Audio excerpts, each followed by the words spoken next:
Robert Duvall noticed a bookstore owner in rural Virginia was preparing to close his shop. Not today, not tomorrow, but soon, in the resigned and private way of someone who has already done the arithmetic and arrived at an answer they don't like but can't argue with. He didn't ask about it. He didn't offer advice.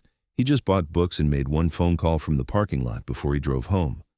It was a Saturday morning in January 2009, and the bookstore was called Heron Books, on a side street 1 block off the main road through Little Washington, Virginia. A town so small that a bookstore existing in it at all was either an act of faith or a miscalculation, and after 11 years the owner had arrived at a fairly clear understanding of which it had been. The store occupied the ground floor of a 2-story building that smelled of old paper and the particular dry cold of a room where the heat is kept low to save money and the books are kept company by their own accumulated presence. There were perhaps 4,000 volumes, organized with the idiosyncratic logic of a man who had his own system and did not particularly care whether anyone else understood it. The owner's name was Thomas Abernethy. He was 62 years old, had opened the store in 1998 after taking early retirement from a position in state government, and had spent 11 years discovering that a lifelong love of books and the ability to run a bookstore as a business were related skills in the way that loving the ocean and knowing how to navigate it are related skills, connected, but not the same thing. He was a good bookseller in every dimension except the commercial one. He read everything he stocked. He remembered what his customers had bought and what they had mentioned wanting, and sometimes had a book waiting behind the counter before they knew they wanted it. He organized the shelves according to a system that rewarded readers who stayed long enough to understand it. Adjacent to the expected place, usually, but not quite there. The history bleeding into the biography into the memoir into the novel that had been written in the same decade and that threw a different kind of light on the same events. It was a good system. It required patience. Not everyone had it. He knew what people should read. He did not always know how to get them to buy it.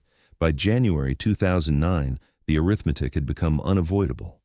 He had done it many times, on the back of envelopes, in a spreadsheet he had set up in 2004 and updated quarterly with the optimism of someone who believes that tracking a problem carefully is a form of managing it in the quiet of Sunday evenings when the numbers for the week were clear and the numbers for the month were becoming clear and the numbers for the year were beginning to say something he did not want them to say. The numbers had been saying it for some time. In January 2009, he had stopped arguing with them. He had not told anyone the store was closing. He had not put up signs or made announcements or begun the kind of preparation that closing a business requires.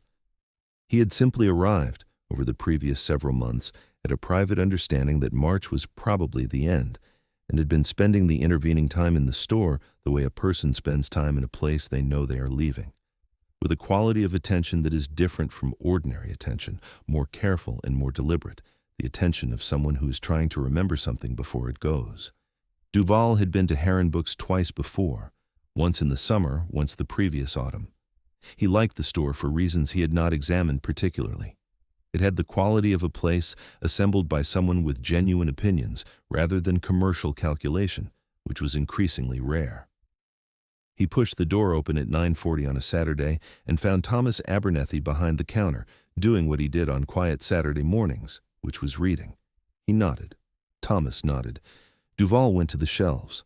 The store was empty at this hour. It was often empty at this hour on Saturdays, the morning customers who came for a specific book usually arriving later, the browsers arriving after that. Duvall was neither. He was someone who went to bookshelves the way he went to most things, without a list, without a destination, following whatever the shelves produced in the way of interest. He was in the history section when he began to understand.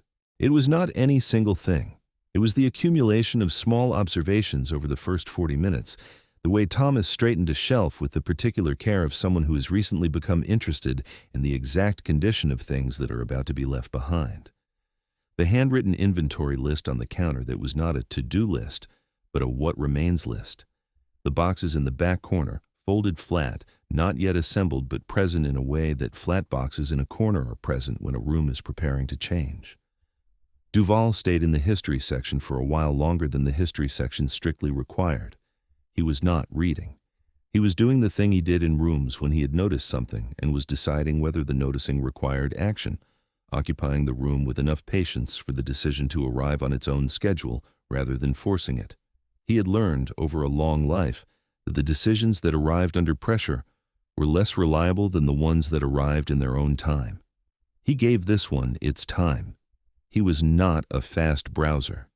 He was someone who read the titles and occasionally the first pages and put books back and sometimes put them in the small pile he carried in his left arm and sometimes didn't. By 11 o'clock, he had a stack of 9 books, which was more than he had intended, but less than the shelves had earned. He carried them to the counter. Thomas looked at the stack. "You've been busy," he said. "Good shelves," Duvall said. He paid. Thomas wrapped the books in the brown paper he used for purchases, which was a detail that Duvall noted. A man who has decided to close his shop does not usually order new wrapping paper. "You've been here 11 years?" Duvall asked, in the casual way of someone making conversation rather than asking a question that matters. Thomas looked at him. "Since '98, he said. He said it in the tone that contains, for someone listening carefully, the information that the number is both longer than it feels and shorter than he would have liked. "Good run," Duvall said. He picked up his books. "Come back," Thomas said. He said it the way people say it when they mean it and are not certain the invitation will be accepted. "I will," Duvall said. He went out. He sat in his truck in the small parking area behind the store on the side street and looked at the brown paper packages on the passenger seat for a moment. Then he took out his phone. He made one call. He did not deliberate about this for long. The decision had been assembling itself for the past hour and a half without his directing it, and by the time he was sitting in the truck in the parking lot, it was more or less already made. He scrolled through his phone to Patricia Hale's number, which he had not used in several months, and called it. The call was to a woman named Patricia Hale, who ran a small literary foundation based in Charlottesville that had, among other programs, an initiative supporting independent bookstores in rural Virginia communities. Duvall had met Patricia Hale at a dinner 3 years earlier and had been on the foundation's advisory board in a nominal capacity since. Nominal meaning that he attended 2 meetings a year and lent his name to the letterhead and occasionally made calls like this one. He told Patricia about Heron books. He told her about Thomas Abernethy and the 11 years in the shelves that had genuine opinions and the flat boxes in the corner. He told her the store was in Little Washington, which was the kind of community that a foundation supporting rural bookstores was specifically designed to care about. He did not tell her the store was closing. He did not know this for certain. He told her what he had seen, which was enough. The call lasted 6 minutes. Patricia Hale asked 2 questions, which were the right questions, and Duvall answered them, and she said she would look into it, which was what Duvall had called to hear. He drove home on Route 211 through the January morning, which was cold and clear in the specific way of Virginia January, the kind of cold that has no ambiguity in it, that makes the distances between things look exactly as far as they are. He did not think about the bookstore particularly on the drive home. He had done what he could do. The rest was someone else's part. Patricia Hale visited Heron Books the following Thursday.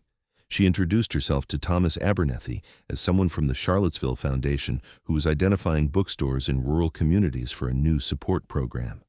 She did not mention who had told her about the store. Thomas did not ask. What the foundation provided was not a large amount of money. It was the specific amount of money that the gap between what Heron Books earned and what it needed to earn had become in the first quarter of 2009, which was a number that Thomas Abernethy had memorized without intending to, and that he recognized immediately when Patricia Hale named the figure the foundation was able to offer for the first year. He did not say that he recognized it. He thanked her.